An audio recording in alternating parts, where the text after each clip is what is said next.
Assalamualaikum warahmatullahi wabarakatuh. Perkenalkan, nama saya Aulia Rahma Alika dengan NIM 122210038. Di sini saya akan mempresentasikan proposal penelitian saya yang berjudul Evaluasi Kinerja Sistem Lalu Lintas di Simpang Bersinyal menggunakan metode PKJI 2023, studi kasus Jalan Yosudarso, Jalan Gatot Subroto, Bandar Lampung.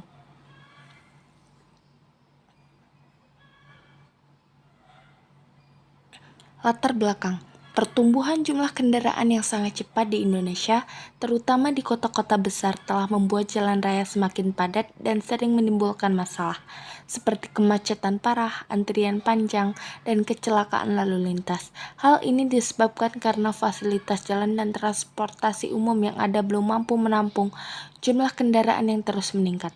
Salah satu masalah yang perlu diperhatikan adalah persimpangan. Persimpangan jalan merupakan tempat bertemunya arus lalu lintas dari dua jalan atau lebih. Kinerja jaringan jalan harus memperhitungkan tundaan akibat adanya simpang, baik itu simpang bersinyal maupun simpang tak bersinyal. Karena semakin banyak simpang pada suatu jaringan jalan, maka akan semakin besar peluang tundaan yang terjadi. Simpang bersinyal pada Jalan Yosudarso, Jalan Gatot Subroto di Kota Bandar Lampung adalah salah satu simpang bersinyal yang sedang mengalami penurunan kapasitas simpang dan tidak berfungsi secara optimal. Pada jam-jam sibuk, tingkat mobilitas pada simpang tersebut cukup padat dikarenakan pada ruas jalan tersebut merupakan salah satu jalur utama ke berbagai tujuan. Permasalahan terkait menurunnya kapasitas simpang juga diakibatkan tidak berfungsinya traffic light sebagai pengatur kelancaran lalu lintas di suatu persimpangan, sehingga tidak memberikan kesempatan bagi sesama pengguna jalan masing-masing arah untuk berjalan secara bergantian.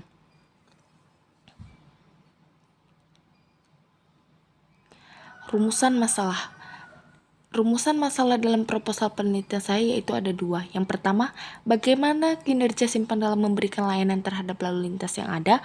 Dan yang kedua, berdasarkan evaluasi menggunakan metode PKJI 2023, solusi apa yang dapat diberikan untuk permasalahan pada simpang bersinyal di Jalan Yosudarso, Jalan Gatot Subroto. Tujuan penelitian saya yaitu ada dua. Yang pertama, untuk mengevaluasi kinerja simpang bersinyal di pertemuan Jalan Yosudarso Jalan Gatot Subroto dalam memberikan pelayanan terhadap arus lalu lintas. Evaluasi ini mencakup analisis parameter lalu lintas seperti derajat kejenuhan, tingkat pelayanan atau level of service, tundaan rata-rata, dan peluang antrian untuk mengetahui seberapa efektif simpang dalam melayani volume kendaraan yang melintas. Yang kedua, merumuskan solusi teknis yang dapat diterapkan untuk mengatasi masalah kemacetan atau tundaan pada simpang bersinyal Jalan Yosudarso, Jalan Gatot Subroto.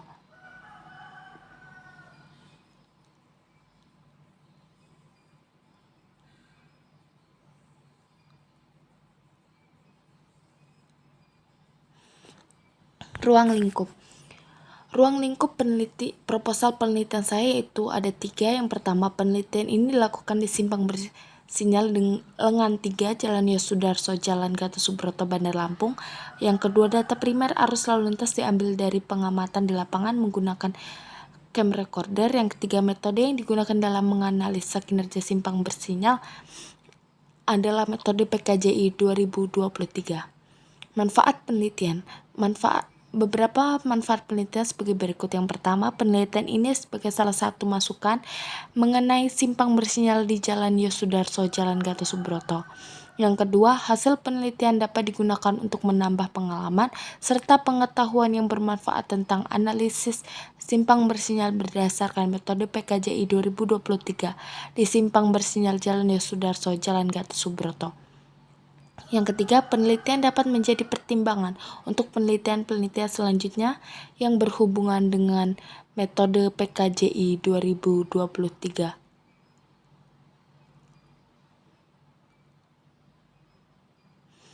Berikut ini tinjauan pustaka pada proposal penelitian saya. Landasan teori, metode PKJI 2023. PKJI 2023 atau Pedoman Kapasitas Jalan Indonesia 2023 adalah pedoman yang mengatur perhitungan kapasitas dan kinerja jalan di Indonesia, termasuk metode evaluasi persimpangan bersinyal. Metode ini memperhitungkan faktor-faktor seperti kapasitas dasar, faktor koreksi lingkungan, serta kondisi fisik simpang untuk mendapatkan nilai kapasitas yang akurat. Arus lalu lintas.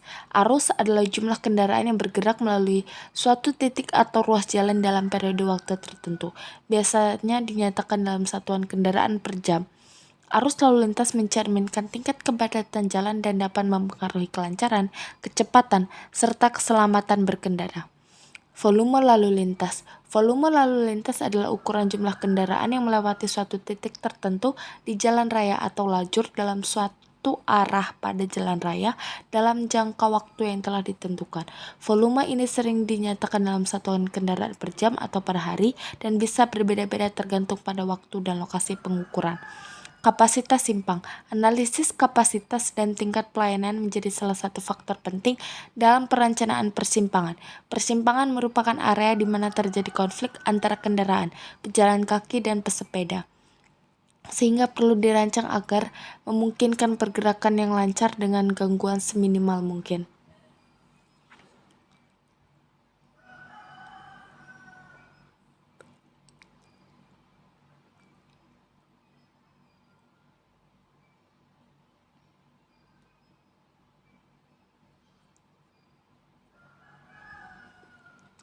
Derajat kejenuhan. Derajat kejenuhan adalah rasio antara arus lalu lintas aktual yang melewati suatu ruas jalan atau persimpangan dengan kapasitas maksimal yang dapat ditampung oleh ruas atau persimpangan tersebut.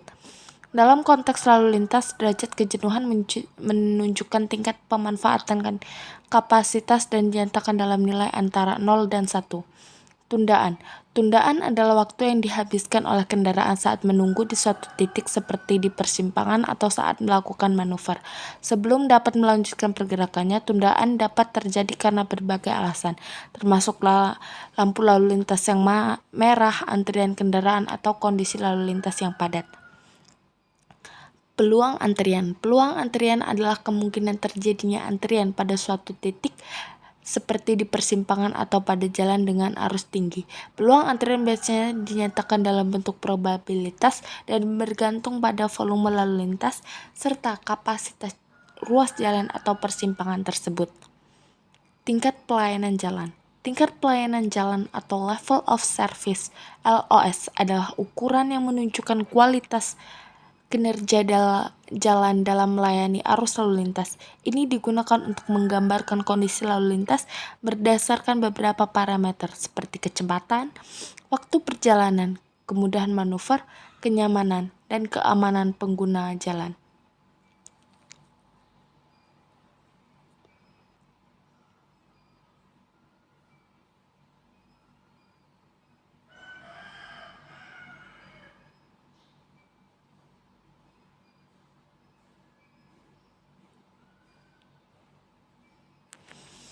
Ruas jalan. Beberapa karakteristik penting dari ruas jalan yang perlu diperhatikan meliputi panjang jalan, jumlah lajur, kecepatan, tingkat hambatan pada persimpangan, kapasitas serta hubungan antara kecepatan dan arus lalu lintas pada ruas tersebut. Setiap ruas jalan yang mencerminkan perilaku lalu lintas, ciri khas dan kemampuan jalan untuk menampung arus kendaraan. Geometri jalan. Geometri jalan adalah desain fisik dan bentuk struktur jalan yang menentukan karakteristik jalur lalu lintas seperti lebar jalur, kelandaian atau gradien, radius tikungan, jarak pandang, serta elevasi jalan. Geometri jalan mempengaruhi keamanan, kenyamanan, dan efisiensi arus lalu lintas, sehingga menjadi faktor utama dalam merencanakan infrastruktur transportasi.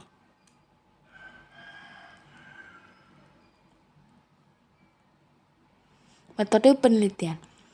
Yang pertama, jenis penelitian. Jenis penelitian yang digunakan dalam proposal penelitian ini adalah penelitian deskriptif kuantitatif yang bertujuan untuk memberikan gambaran serta analisis yang mendalam mengenai kinerja simpang, Yang kedua, lokasi penelitian. Penelitian ini dilakukan di simpang bersinyal yang berlokasi di Jalan Yos Sudarso, Jalan Gatot Subroto, Bandar Lampung. Persimpangan tersebut merupakan area dengan mobilitas yang tinggi dikarenakan pada ruas jalan tersebut merupakan salah satu jalur utama ke berbagai tujuan.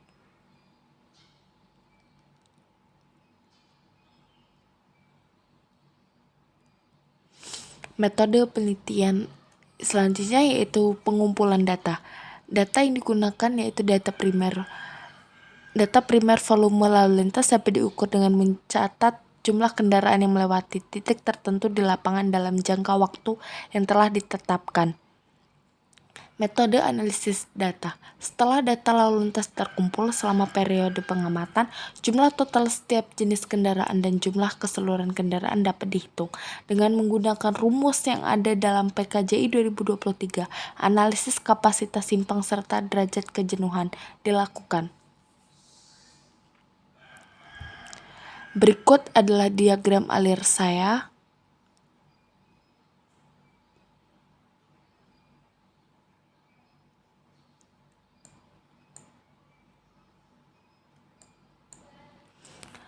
Baik, terima kasih.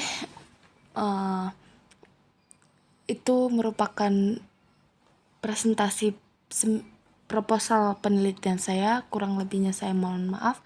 Saya akhiri. Wassalamualaikum warahmatullahi wabarakatuh.